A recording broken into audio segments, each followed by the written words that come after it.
ক্ষমতাবান দল ছিল, সে হচ্ছে আওয়ামী লীগ। আওয়ামী লীগ দলের বিভিন্ন নেতারা বিভিন্ন ধরনের কথাবার্তা বলতো আগে।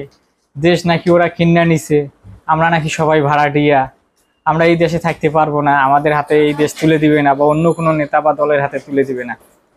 এখন আমার প্রশ্ন হচ্ছে, সে আগের নেতাগুলা কই এগুলা? যেমন হচ্ছে আমাদের অবায়দুল কাকু, হাসিনা খালা, এখন তো সবাই স্বৈরাচার নামে চেনে। তো এদের তো এখন খোঁজ খবর পাই না। দেশটা তো আপনাদের, হ্যাঁ আমরা তো ভাড়া ছিলাম, তো আপনারা দেশ সাইডে এখন কই গেলেন? আপনাদের তো খুঁজাখুঁজি করে পাওয়া যাচ্ছে না। এখন রনে বনে জঙ্গলে সব জায়গায় খুঁজতেছি, সিপাই সাপাই গলিতে খুঁজে পাচ্ছি না। মাঝে মাঝে ফখরুল সাহেবের বাসাও খুঁজি, কিন্তু পাই না অবায়দুল কাকুরে। তো ব্যাপার কি, দেশে আসবেন না? দেশ তো আপনাদের, আপনারা দেশ ছেড়ে কই যাইবেন? আপনারা তো আমাদের কারো হাতে দেশ ছেড়ে দিয়ে আপনারা যাইতে পারেন না। দেশ আপনাদের বাপের, আপনারা দেশ স্বাধীন করছেন, 14 গোষ্ঠী উল্টেই ফেলাইছেন আপনারা। তা আমাদের তো কোনো, আমাদের যারা পূর্বপুরুষ ছিল, যারা যুদ্ধ করছে, কারোই কোনো অবদান নাই। সব অবদান শুধু যারা আওয়ামী লীগ করছে তাদেরই। আর বাকি যারা আছে তারা রাজাকার ছিল, স্বৈরাচার ছিল, যুদ্ধ অপরাধী ছিল।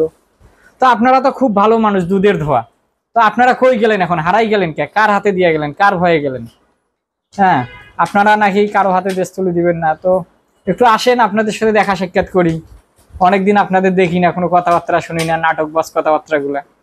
আপনাদের নাটকীয় কথাগুলা শুনতে অনেক ভালো লাগে, মজা পাইতাম। আমরা আগে তো নাটক টাটক কম দেখতাম। ছাত্রলীগের পোলাপান যারা ছিল, এরা তো সেই দায়িত্ব তুলে নিয়েছিল, কারো মানে একটুও ক্ষতি হতে দিবে না, সব দায়িত্ব ওদের। কঠিন অবস্থা, পুরাই উল্টাপাল্টা অবস্থা। তো এখন তো আমরা কাউরে খুঁজে পাই না। তো আমরা চাচ্ছি আপনারা একটু আসেন, আমাদের সামনে দেখা সাক্ষাৎ করি। এত পর ভাবেন কে? কই গেল রয়েছেন? আমরা তো আপন আপন ভাবি, আসেন আপনারা একটু।